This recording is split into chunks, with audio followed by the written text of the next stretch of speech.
میرے نبی کریم سید عالم صلی اللہ تعالی علیہ وسلم نے فرمایا رب قیمت کا سوال اور نہیں مانگتا، یقین کریں نہیں مانگ، بندے قیمت مانگتے ہیں۔ آپ 100 دفعہ مسکرا کے بات کریں، ایک دفعہ نہ کرے تو کہتے ہیں مولوی صاحب امیر ہو گئے، آپ تو صحیح سلام بھی نہیں لیتے۔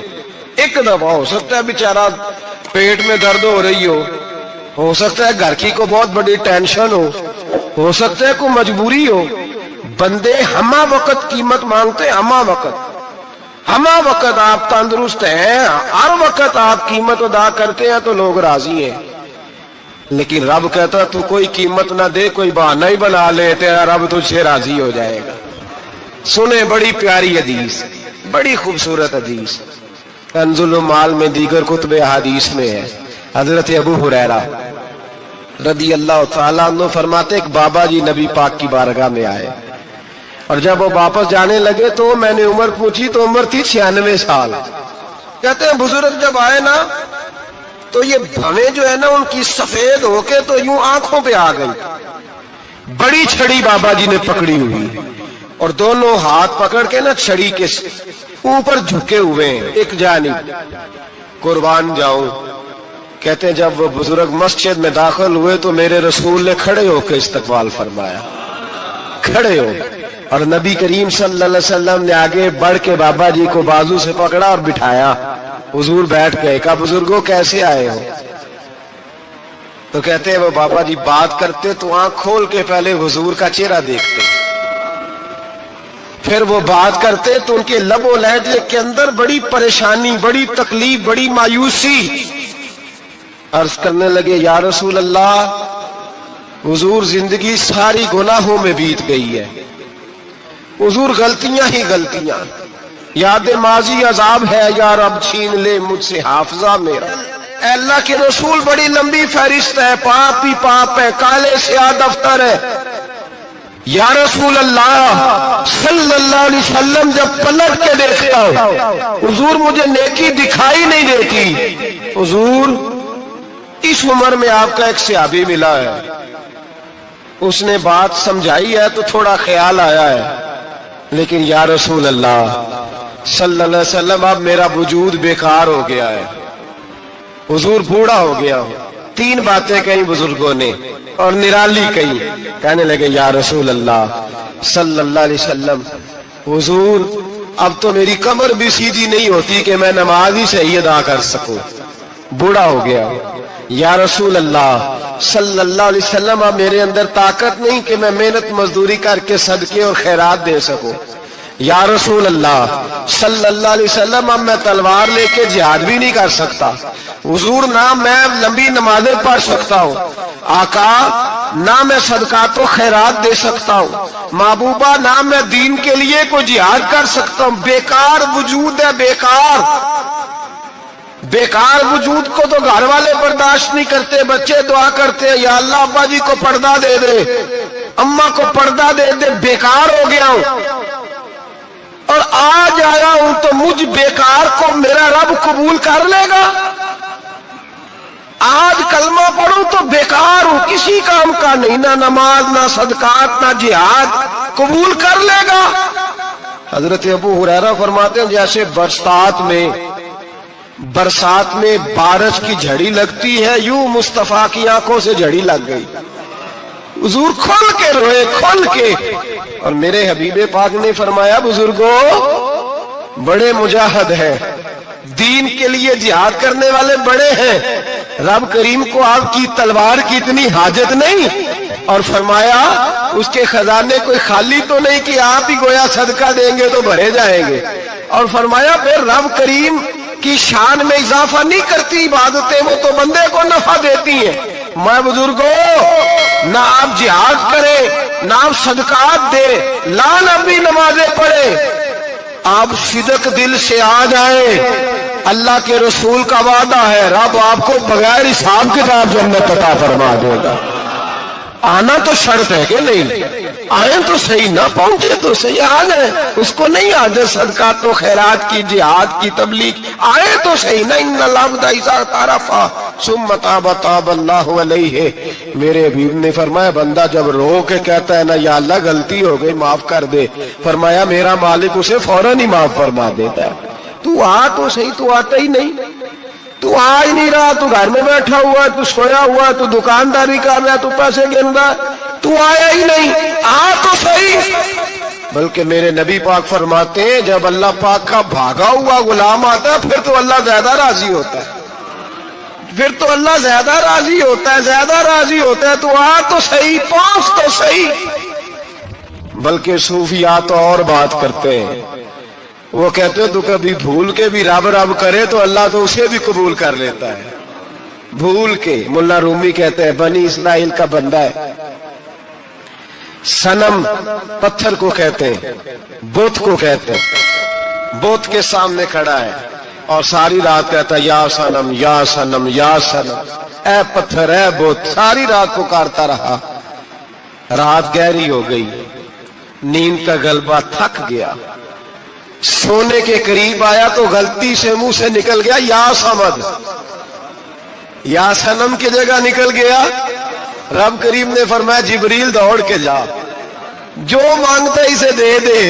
حضرت جبریل عرض کرتے ہیں مولا بھول کے تیرا نام لے رہا ہے، بھول کے لے رہا ہے۔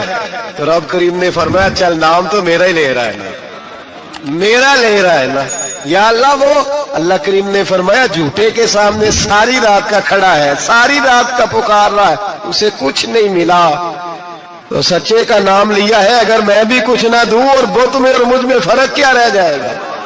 جا جو مانگتا ہے جھولی بھر کے دے، نام تو لیا ہے نا۔ او بھائی تو بہانا تو بنانا، وہ آ تو صحیح نا، تو یہاں آ جا، پہنچ جا، آ جا، بس بیٹھ جا، اس کی بارگاہ ناز میں حاضر تو ہونا، تجھے فرصت ہی نہیں۔ تو یاروں کے لیے ٹائم نکالتا ہے، بازاروں کے لیے ٹائم نکالتا ہے، گلیوں کے لیے ٹائم نکالتا ہے، چوکوں چوراہوں کے لیے ٹائم نکالتا ہے، ہفتے میں ایک دن ہوٹلنگ کے لیے بھی جاتا ہے، لیکن کبھی چھپ کے دو نفلوں کی تجھے توفیق نہیں ہوتی۔ اور میں کئی دفعہ کہہ چکا ہوں جس بندے کو بغیر عبادت کے رزق زیادہ ملنے لگ جائے اس پر آزمائش ہوتی ہے رب کریم کی۔ اللہ فرماتے ہیں اس کو پیسے دو، اسے آنے نہ دینا، اس کو چل پیسے دوڑ جا۔ لوگ سمجھتے ہیں میں بڑا ذہین ہوں، عقل مند ہوں، دیکھو میں اپنی ہوشیاری سے، چالاکی سے آگے نکل گیا، تو آزمائش ہے، یہ تو آزمائش ہے رب کریم کی طرف سے، یہ تو اس کی خفیہ تدبیر ہے۔ میرے بھائی اس کی بارگاہ ناز تک جو آ گرا، آنا تو ہماری ذمہ داری ہے کہ نہیں؟ پھر اس کی رحمت آگے بڑھ کے استقبال کر لیتی ہے، پھر اللہ کا فضل اس کو تھام لیتا ہے اس بندے کو۔ اور خدا کی رحمت کتنی زیادہ ہے، میرے حبیب کریم سید عالم صلی اللہ علیہ وسلم نے فرمایا اللہ نے اپنی رحمت کے 100 حصے کیے۔ حضور فرماتے ہیں ایک حصہ اللہ نے دنیا میں نازل کیا ہے، کتنا؟ ایک حصہ۔ فرمایا یہ جو ماں بیٹے سے پیار کرتی ہے، باپ بیٹے کے لیے مزدوری کرتا ہے، یہ جو بہن بھائی کے لیے روتی ہے، یہ جو بیوی شوہر کے لیے دعا مانگتی ہے، یہ جو بچے ماں باپ سے پیار کرتے ہیں، فرمایا یہ اس ایک رحمت کا نتیجہ ہے، ایک رحمت کا نتیجہ۔ تو صحابہ کہنے لگے یا رسول اللہ وہ 99 کدھر ہے؟ نبی پاک نے فرمایا رب کریم نے سنبھالی ہوئی ہے، قیامت کے دن تمہیں عطا فرمائے گا۔ ابھی تو ایک نازل کی ہے، ابھی اللہ نے۔ ایک بزرگ تھے ہمیں تفسیر پڑھایا کرتے تھے، تفسیر کے استاد تھے۔ میں نے ان سے ایک دن کہا، میں نے کہا حضرت صاحب کچھ باتوں میں نا میں اڑ جاتا ہوں، میں اپنے آپ کو اتنا لائق نہیں سمجھتا، تو کہیں کہیں نا ذہن الجھ جاتا ہے، تو کبھی الجھ جاتا ہوں۔ ایک سوال کئی دنوں کا ہے، اصول تفسیر کا مسئلہ ہے، تو کچھ چیزیں ایسی ہوتی ہیں بزرگ کہتے ہیں جو کتابوں سے نہیں ملتی، صرف سینوں سے ملتی ہے۔ کورس تو فقط لفظ ہی سکھاتے ہیں، یہ آدمی ہے جو آدمی بناتے۔ میں نے کہا صاحب یہ سمجھ نہیں آئی کہ یہاں بھی صاحب وہاں بھی صاحب۔ حضرت سارہ رضی اللہ تعالی عنہا جو جناب ابراہیم علیہ السلام کی اہلیہ ہیں، آپ ایک رستے سے گزر رہی تھیں، حضرت ابراہیم علیہ الصلاۃ والسلام آپ کے ساتھ تھے، تو جس رستے آپ تشریف لے جا رہے تھے اس رستے میں بادشاہ بڑا ظالم تھا. وہ معاذ اللہ تعالیٰ ثم معاذ اللہ عورتوں کو گرفتار کر لیتا اور اپنی بدباطنی کا ثبوت دیتا. وہاں سے جناب سارہ گزری. مسند امام احمد بن حنبل سے یہ حوالہ عرض کر رہا ہوں. حضرت سارہ کو اس نے گرفتار کر لیا. جب وہ جناب سارہ کی طرف بڑھنے لگا تو اب وہ جتنے اسباب تھے نا اس وقت کے وہ سارے اختیار کیے گئے، لیکن اس بادشاہ سے جان نہیں چھوٹی. جب وہ بڑھنے لگا تو جناب سارہ نے پھر رب کریم کی طرف رجوع کیا. مصلی پہ بیٹھ گئی، کہنے لگی مالک اب تو ہی کرم فرمانے والا ہے. آپ نے اس درد سے دعا فرمائی کہ وہ بادشاہ زمین پر بے ہوش ہو کے گرا اور تڑپنے لگا، قریب تھا کہ وہ مر جائے. تو حضرت سارہ پھر مصلی پہ بیٹھی اور اپنے مالک کی بارگاہ میں عرض کرنے لگی مالک اگر یہ مر گیا تو مجھ پہ الزام آئے گا کہ میں نے مارا ہے، اسے مارنا بے ہوش ہی فرما. وہ بے ہوش ہو گیا. تھوڑی دیر کے بعد ہوش آیا تو پھر آپ کی طرف بڑھنے لگا تو آپ نے پھر اللہ کی جانب رجوع کیا. جب دوبارہ رب کریم کی جانب رجوع کیا تو پھر وہ بے ہوش ہوا. کئی دفعہ وہ کوشش کرتا، لیکن آپ جب اپنے مالک کی بارگاہ میں ہاتھ اٹھاتی تو بے ہوش ہو کے گر پڑتا. بالآخر آپ سے معافی بھی مانگی، آپ کو آزاد بھی کیا. ایک وقت ایسا آتا ہے جب سارے اسباب جواب دے جاتے ہیں. ہم مسلمان ملک میں رہتے ہیں، کچھ باتیں بڑی خوب ہیں. میں نے دیکھا ہے کہ ڈاکٹر جب سمجھ آتا ہے نا کہ رپورٹس، ادویات، ٹیسٹ اب اس نتیجے پہ پہنچ گئے ہیں کہ شاید یہ مریض بچے گا نہ، تو چونکہ مسلمان ملک ہے تو میرے وطن کے ڈاکٹر ایک خوبصورت جملہ بولتے ہیں، مجھے بڑا پسند ہے. وہ یہ نہیں کہتے اب کچھ نہیں ہو سکتا، وہ کہتے ہیں آپ دعا کریں. کیا مطلب کہ اب رجوع اللہ کا وقت آ گیا ہے. ہمارے پاس جو شعور تھا، علم تھا، وہ ہم نے خرچ کر دیا. اب ٹائم ہے کہ رجوع اللہ کریں آپ اللہ کی بارگاہ. یہ بڑا خوبصورت جملہ ہے. اچھی باتوں کا بھی تو ذکر کرنا چاہیے نا. یہ خوبصورت جملہ ہے کہ آپ دعا کریں. ایک وقت آتا ہے جب دعا کی ضرورت ہوتی ہے، دست غیب کی ضرورت ہوتی ہے. نبی پاک علیہ السلام 313 کو لے کے جب میدان میں آئے تھے تو ظاہری اسباب تو یہ تھے کہ 1000 سے مقابلہ کیسے ہوگا. تو پھر میرے کریم نے پتہ کیا کیا؟ حضور نے پھر رب کریم کی طرف رجوع فرمایا اور پھر اللہ کی مدد فرشتوں کی صورت میں آئی. ایک خاتون تھی حضرت زنیرہ رضی اللہ تعالی عنہ. یہ صحابیہ ہیں، یہ مسلمان ہو گئیں. کفار نے انہیں مارا، تکلیف تھی، بڑی اذیت سے گزری، یہاں تک کہ ان کی بینائی چلی گئی. جب نظر آنا بند ہو گیا نا تو دور تھا مکے کا. کفار کی عورتوں نے معاذ اللہ تانا دیا کہ دیکھا نا لات و منات، یہ ان کے بتوں کے نام ہے. معاذ اللہ، لات و منات تیری نظر لے گئے، اب تو کیا کرے گی؟ تو انہوں نے جب یہ تانا دیا تو جناب زنیرہ رضی اللہ تعالیٰ عنہ نا ایمان، عقیدہ، یقین، توکل، اللہ کی بارگاہ کی طرف رجوع، سارے حوصلے جمع کر کے کہنے لگی چپ کرو، اگر میرا رب چاہے گا تو اسی طرح میری آنکھیں واپس لوٹا دے گا. پورے توکل سے. اور پھر آپ نے دعا مانگی، اے اللہ مہربانی فرما. یہ مجھے تانا دیتے ہیں کہ اگر تو نے دل مسلم کی دل جوئی نہیں تو تانا دیں گے بت کے مسلم کا خدا کوئی نہیں. مالک مہربانی فرما. وہ رجوع اللہ کیا. رات کو سوئی تھی تو آنکھوں میں روشنی نہیں تھی، جب صبح اٹھی تو دونوں آنکھوں کو اللہ نے روشن فرما دیا تھا. میں عرض کر رہا ہوں کہ وقت ہے ہمارے اوپر کہ اب ہمیں اپنے رب کی بارگاہ کی طرف رجوع کرنا چاہیے. جب بندہ اللہ کی جانب رجوع کرتا ہے نا، نبی پاک علیہ السلام نے فرمایا جب تم استغفار کرتے ہو نا تو اللہ ہر مشکل سے نکلنے کے لیے تمہیں رستہ عطا فرماتا ہے. اور اللہ تمہیں وہاں سے رزق عطا کرتا ہے جہاں سے تمہارا کبھی گمان بھی نہیں گیا ہوتا. کبھی نہ توجہ کریں، جب پوری طرح ٹوٹ جائے نا پھر توجہ کریں رب کی جانب. جب پوری کوشش کریں کام نہ ہو تو پھر بیٹھ جائیں اپنے مالک کی بارگاہ میں. مالک اسباب جمع کر لیے، اب تو مدد فرما.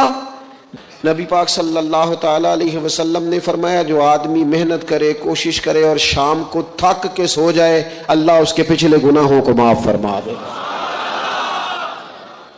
تو چلتے رہیں، جدوجہد کریں، ہمت کریں، کوشش کریں. کبھی کبھی یوں ہوتا ہے کہ انسان سمجھتا ہے کہ میں نے کوشش تو کی تھی لیکن یار یہ میرے کوشش کرنے سے کوئی نتیجہ نہیں نکلا. عارف رومی رحمۃ اللہ علیہ فرماتے ہیں کہ ایک شہر ایسا تھا جس میں ایک بیماری بار بار حملہ کرتی تھی. تو 3-4 پہاڑیاں ایک دوسرے کے اوپر تھیں، اکٹھے پہاڑ بنے ہوئے تھے، اس کے اوپر وہ جڑی بوٹی تھی جس سے اس بیماری کا علاج ہوتا تھا. تو کئی حکیموں نے بتایا کہ اگر وہ جڑی بوٹی حاصل کر لی جائے تو تمہارے شہر کے لوگ صحت یاب ہو سکتے ہیں. پر وہ 4 پہاڑیاں اوپر نیچے اور پھر ڈھلان بڑی سیدھی تھی، جو پیر رکھتا پھسل جاتا، کوئی جرت ہی نہ کرتا اوپر جانے کی. لیکن لوگ بیمار تھے، تکلیف میں تھے. بالآخر ایک شخص نے ارادہ کیا کہ کب تک لوگوں کو بیماری سے سسکتے، تڑپتے، مرتے دیکھتا رہوں گا. اس نے کلاڑا اٹھایا، ہتھوڑا اٹھایا، پہاڑ کاٹنا شروع کیا کہ میں سیڑھیاں بناؤں گا اوپر جانے کے لیے. فرماتے ہیں کہ وہ پہاڑ کاٹ رہا تھا تو جو قریب آتے تھے نا وہ اسے کہتے تھے پاگل ہو گیا تو اکیلا بندہ کیسے پہاڑ کاٹے گا، بیوقوف ہے، چھوڑ دے. اس نے کہا یار تم ساتھ نہیں چل سکتے تو حوصلہ شکنی تو نہ کرو، مجھے کچھ کرنے تو دو. سالوں لگ گئے، ایک پہاڑ کاٹ کے سیڑھیاں بنائی اس نے. پھر دوسرا پہاڑ شروع کیا، پھر سالوں لگ گئے. اب 2 پہاڑ کاٹے تھے، بڑھاپا آ گیا، بیمار ہو گیا، موت کا وقت آ گیا. اب چونکہ سیڑھیاں بن گئی تھی تو 2 پہاڑ کٹ گئے تھے، وہاں تک لوگ آنے جانے لگے تھے. این اس وقت جب وہ دنیا سے جا رہا تھا پھر بھی کچھ لوگ حوصلہ شکنی کر رہے تھے. اسے کہہ رہے تھے خدا کے بندے کیا نتیجہ نکلا. کچھ لوگوں کی ڈیوٹی ہوتی ہے اپوزیشن کا کردار ادا کرنا، وہ ہر موقع پر حوصلہ شکنی کرتے. اب اس پر آخری وقت آ گیا ہے، باوجود اس کے کچھ لوگوں نے جا کے کہا کیا نتیجہ نکلا جی، تیرے اوپر موت کا وقت آ گیا ہے، تو اوپر تک تو جا نہیں سکا، فائدہ کیا ہوا. وہ کہنے لگا بیوقوفو تمہیں پتہ ہی نہیں میں کامیاب ہو کے جا رہا ہوں. انہوں نے کہا کس طرح؟ کہنے لگا میں نے آدھا سفر آسان کر دیا ہے، اب جو میرے بعد آئے گا نا اسے 0 سے نہیں شروع کرنا پڑے گا، میں نے آدھا سفر اس کے لیے آسان کر دیا. وہ تیسرے پہاڑ سے شروع کرے گا اور 2 کاٹے گا تو جڑی بوٹی تک پہنچ جائے گا، لوگوں کو شفا ہونے لگے گی اللہ کے فضل سے. ہم پتہ کیا کرتے ہیں، بالخصوص میرے وطن کا رواج یہ ہے کہ لوگ آدھا سفر بھی آسان کرنے کو تیار نہیں. وہ کہتے نہیں سارا ہی فلانا کرے گا. جتنے انبیاء دنیا میں آئے نا میرے دوستوں وہ سارے کامیاب گئے، لیکن کسی کے ساتھ 4 امتی، کسی کے ساتھ 10، کسی کے ساتھ 100، کسی کے ساتھ 200. لیکن نبی کامیاب گئے. کیوں؟ کہ اللہ تعالیٰ نے جو ان کے ذمہ ڈیوٹی لگائی تھی وہ ڈیوٹی انہوں نے پوری ذمہ داری سے سر انجام دی. اس ڈیوٹی میں انہوں نے کبھی کوئی کمی دکھائی تو اپنی زندگی میں جدوجہد کریں، کام کریں، بیٹھ کر صرف بات نہ کریں، تنقید نہ کریں، بیٹھ کر صرف منصوبہ بندی نہ کریں. اور میرے ملک میں بالخصوص یہ کام ہوتا ہے، تبصرے کرو، چینل کھولو، تنقید کرو، اندر کی خبر لے کے آؤ، کوئی کہانی سناؤ، کوئی نئی سٹوری بناؤ، لیکن کام نہ کرو. بڑی خوبصورت بات کی شاعر نے، اس نے کہا شکوہ ظلمت شب سے تو کہیں بہتر تھا، اپنے حصے کی کوئی شمع جلاتے جاتے. لوگ تعلیم نہیں حاصل کر رہے تو بھئی آپ ایک بچے کا خرچ اٹھا لیں، کسی غریب کا آپ اسے پڑھا دیں، ایک بندہ تو آپ کی وجہ سے تعلیم یافتہ ہو جائے. لوگوں کو کھانا نہیں مل رہا، بھوکوں مر گئے لوگ، حکومتیں کچھ نہیں کر رہی. آپ 10 بندوں کی ذمہ داری اٹھا لیں، آپ غریبوں کو دیکھ لیں، 10 لوگوں کے گھر میں آپ کھانا پہنچانا شروع کریں. اور یہ ہوتا رہا ہے، لوگ یہ کام کرتے رہے، یہ ڈیوٹیاں ہمارے بزرگوں نے سر انجام دی ہیں، 2 کر کے 4 کر کے 6 کر کے انہوں نے کام کیا ہے۔ اپنی ذمہ داری کا احساس کریں، مسلسل کام کریں، مسلسل جدوجہد کریں، مسلسل ڈیوٹی کریں۔ اور پھر میری تیسری گزارش آپ سے یہ ہے کہ جس طرح آپ اپنے اپنے گھر میں آپ کی ذمہ داریاں ہوتی ہیں، اور اگر آپ ذمہ داری ادا نہیں نہ کرتے تو احتجاج ہوتا ہے۔ ماں کو ٹائم نہیں دیتے تو ماں بھی احتجاج کرتی ہے، گھر والی کو ٹائم نہیں دیتے تو وہ بھی احتجاج کرتی ہے، دوستوں کو وقت نہیں دیتے تو وہ بھی اس کا شکوہ کرتے ہیں۔ تو آپ کے ذمے جتنی بھی ذمہ داریاں ہیں، آپ پڑھاتے ہیں، کلاس میں وقت پہ نہیں آتے تو اس کا اظہار کیا جاتا ہے۔ ہم نے اپنے اپنے ذمے جو ذمہ داریاں لی ہیں پوری کرتے ہیں۔ میں آج آپ کو یہ پیغام دینا چاہتا ہوں کہ ایک ایک ڈیوٹی دین کی بھی اپنے ذمے لیں، ایک ایک ڈیوٹی، ایک کام اپنے ذمے لے لیں۔ آپ اپنے اپنے علاقے کی مسجد میں جھاڑو دینے کی ڈیوٹی لے لیں۔ آپ یہ ذمہ داری لے لیں کہ مجھ سے کچھ نہیں ہو سکتا تو میں ہفتے کے بعد مسجد میں جاؤں گا اور قرآن مجید کو میں صاف کر کے جھاڑ پونچھ کے ترتیب کے ساتھ مرتب کروں گا۔ مجھے اگر ناظرہ قرآن مجید ٹھیک پڑھنا آتا ہے تو میں 10-11 بچوں کا روز سبق سنوں گا، آگے پڑھاؤں گا۔ کوئی ذمہ داری لیں، دین کی کوئی ڈیوٹی اپنے ذمے لیں۔ اگر مالی طور پر آپ تعاون کر سکتے ہیں تو کسی جگہ، کسی مسجد میں، مدرسے میں، خیر کے کسی کام میں شامل ہو جائیں۔ دین اسلام کے ساتھ عملاً تبلیغ میں اپنا کام کریں، ذمہ داری ہر دنیا کا کام مینج کر کے مرتب کر کے کیا جانے لگا ہے۔ معیشت ہو، معاشرت ہو، تعمیرات ہو، دین کا کام ہے وہ اسی طرح چل رہا ہے۔ محفل آ گئی، برکت کے لیے محفل کر لو، جمعہ آ گیا پڑھ لو، تراویح ایک حافظ صاحب مقرر کر لو۔ بھئی آپ اس کو مینج کریں، ساری دنیا میں چیزیں مینج کی جاتی ہیں، آپ اسے مینج کریں۔ آپ خطیب صاحب سے فرمائش کریں کہ مجھے آپ جمعے والے دن اس موضوع پر کچھ سنائیں۔ آپ مسجد کے امام سے اس بات کی فرمائش کریں کہ آپ تراویح میں جو قرآن مجید سنائیں گے مہربانی کریں ہمیں اس کا خلاصہ بھی بیان کر کے سنائیں۔ آپ تھوڑی کوشش کریں گے تو آپ دیکھیں گے کہ بیان کرنے والوں کا بھی ذوق بڑھے گا۔ کچھ تھوڑی ذمہ داری کا احساس کریں۔ صحابہ کرام نے بڑی منصوبہ بندی کے ساتھ دین پھیلایا، بڑی جدوجہد کی۔ انہوں نے دیکھا کس علاقے میں ہم نے جہاد کے لیے جانا ہے، کس میں تبلیغ کے لیے جانا ہے، کس علاقے میں کس طرح کر کے ہم نے ڈیوٹی سر انجام۔ مصر میں ایک شہر ہے، اس کا نام ہے فسطاط، وہ کہتے ہیں گھونسلے کو، پرندوں کے گھونسلے کو۔ حضرت سعد بن ابی وقاص رضی اللہ تعالیٰ عنہ اپنی فوجیں لے کے وہاں گئے تھے۔ آپ نے وہاں خیمہ لگایا، کچھ دن وہاں قیام کرنا تھا، آپ کا وہاں خیمہ تھا۔ وہاں آ کے کبوتر بیٹھنے لگے، ایک کبوتری نے انڈے بھی دے دیے، وہاں گھونسلہ بن گیا۔ اب آپ جب وہاں سے ہجرت کرنے لگے آگے بڑھنے لگے تو دل میں خیال آیا کہ خیمے اکھاڑتے ہیں، چلتے ہیں۔ جب وہ خیمے اکھاڑنے لگے تو دیکھا اوپر تو گھونسلہ بنا ہے، اس میں تو کبوتر رہتے ہیں، ان کے بچے بھی ہیں۔ حضرت سعد بن ابی وقاص نے 2 فوجیوں کے ذمے لگایا، فرمایا یہاں تم پہرے دار بن کے کھڑے ہو جاؤ، یہ خیمہ اکھاڑا نہیں جائے گا، اس کو یہیں لگا رہنے دیں گے تاکہ یہ کبوتر جو ہیں انہیں تکلیف نہ ہو۔ وہ 2 فوجی وہیں رہے، خیمہ لگا رہا، وہاں پانی کا بندوبست کیا جاتا رہا، خوراک کا بندوبست کیا جاتا رہا۔ قریب قریب بستیوں سے جب لوگوں نے دیکھا یہاں لوگ موجود ہیں تو لوگوں نے وہاں آ کے مکان بنانے شروع کر دیے۔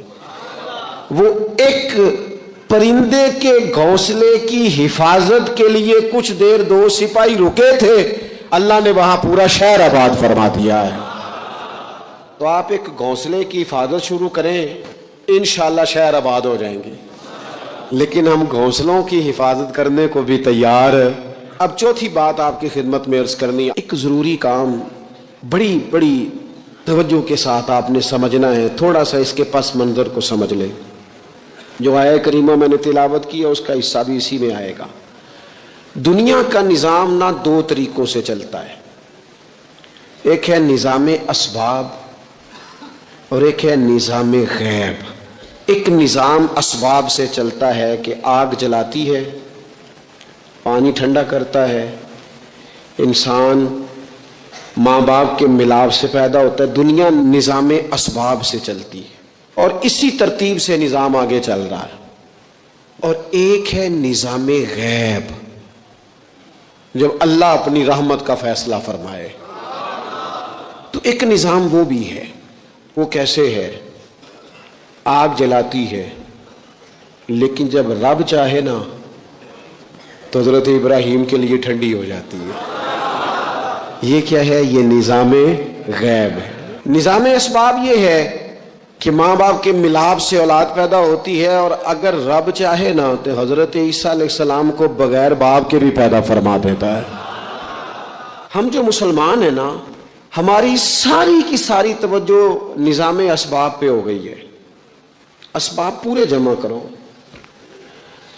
لیکن اپنے رب کی بارگاہ کی طرف رجوع بھی کرو. کئی دفعہ نا اسباب سارے بندے کے ہاتھ سے چھوٹ جاتے ہیں، پھر اسے ضرورت ہوتی ہے دست غیب کی، اللہ اس کی مدد کرے. جو آیہ کریمہ میں نے قرآن مجید کی پڑھی ہے، اس میں اللہ کریم نے فرمایا یا ایھا الذین آمنوا توبوا الی اللہ توبۃ نصوحا، اے ایمان والو اپنے رب کی طرف رجوع کرو، اپنے رب کی بارگاہ میں توبہ کرو، پر توبہ سچی کرنا. رجوع الی اللہ کرو، اللہ کی طرف رجوع کرو. بعض اوقات سارے نظام ختم ہو جاتے ہیں، نظام اسباب، اس وقت ضرورت ہوتی ہے رجوع الی اللہ کی کہ نظام غیب آئے. حضرت کعب بن مالک رضی اللہ تعالیٰ عنہ فرماتے ہیں، بخاری میں موجود ہے، فرماتے ہیں کہ جنگ میں پیچھے رہ گیا تھا. میرا خیال تھا کل چلا جاؤں گا، گھوڑے اور سواریاں میرے پاس تیز ہیں، مضبوط ہیں، پرسوں چلا جاؤں گا، تیزی سے بھاگ کے میں پہنچ جاؤں گا، میں قافلے کے ساتھ شامل ہو جاؤں گا. لیکن بس تھوڑی سستی ہو گئی، ذرا غفلت ہو گئی. آپ فرماتے ہیں جب سب لوگ چلے گئے حضور علیہ السلام کے ساتھ جہاد میں اور میں پیچھے رہ گیا، تو پھر جب چند دن گزر گئے اور محبوب کے واپس آنے کا ٹائم ہو گیا، تو اب میں غور کرتا سمجھتا تو مجھے مدینے میں یہاں بزدل لوگ نظر آتے. اور کون نظر آتے؟ جو منافق تھے. وہ منافق بزدل دکھائی دیتے، یا مجھے عورتیں اور بچے دکھائی دیتے. میں پریشان ہوا. حضور واپس آ گئے. جنہوں نے بہانے کیے تھے نا منافقین نے، یہ مجبوری تھی اس لیے نہیں جہاد پہ گئے، یہ جنہوں نے بہانے کیے تھے انہیں مل گئی معافی. اور میں نے سچ بولا، میں نے کہا یا رسول اللہ میں غافل ہو گیا تھا. اب کہتے ہیں میں نے جب کہا نا حضور سستی ہو گئی تھی، ذرا غفلت ہو گئی، تو بندہ محبوب سے ہی غافل ہو جائے، بندہ وہیں سے غافل ہو جائے. جو دم غافل سو دم کافر، سانو مرشد ایہو پڑھایا. جب کہا نا حضور وہ غلطی ہو گئی، کوئی مجبوری نہیں تھی، تو فرماتے ہیں باقیوں کو معافی مل گئی، میرے ساتھ حضور ناراض ہو گئے. ایک دن نہیں، 2 دن نہیں، 50 دن حضور ناراض رہے. مدینے کی گلیوں نے مجھے پہچاننا چھوڑ دیا. در و دیوار سے مجھے یوں لگتا تھا کہ میں پردیسی ہوں. فرماتے ہیں میں مسجد میں آتا تھا، میں جب محبوب کو دیکھتا تو حضور رخ انور پھیر لیتے، اور مجھے پتا تھا جب میرا چہرہ ادھر ادھر ہوتا تو پھر کریم رحمت کی نظر فرماتے. فرماتے ہیں 50 دن مسلسل. پھر مجھے حکم ہوا کہ بیوی بھی بھیج دو، میکے بچے بھی بھیج دو، ننہال یعنی تنہا رہ جاؤ. فرماتے ہیں وہ میں نے قید تنہائی کاٹی، لیکن شکر اللہ کا یہ ہے کہ میں سچا تھا، بس ذرا بھول گیا تھا، بس ذرا غفلت ہو گئی تھی. تو فرماتے ہیں پھر اللہ تبارک و تعالیٰ نے میرے اوپر فضل یہ فرمایا کہ میری توبہ کا اعلان رب نے قرآن مجید میں فرمایا. تو غافل نہ بنے کبھی بھی. ہمارا نا مسئلہ یہ ہے، اور آپ نے ناراض نہیں ہونا، ڈھیر سارے لوگ غافل ہو جاتے ہیں، مالدار بھی غافل ہیں، صاحبان علم بھی الا ماشاء اللہ بہت ساری جگہوں پہ غافل ہیں. جن لوگوں کو 4 لوگ جاننے لگ جاتے ہیں، کوئی مقام حاصل ہو جاتا ہے، وہ بھی بہت ساری جگہوں سے غافل ہو جاتے ہیں الا ماشاء اللہ. غفلت بڑی تکلیف والا منظر ہے. جو لوگ سمجھتے ہیں نا میں اب گڈ بک میں آ گیا ہوں، اب میں اچھا ہو گیا ہوں، اب میرے لیے خیر کہا جاتا ہے، مجھے اچھائی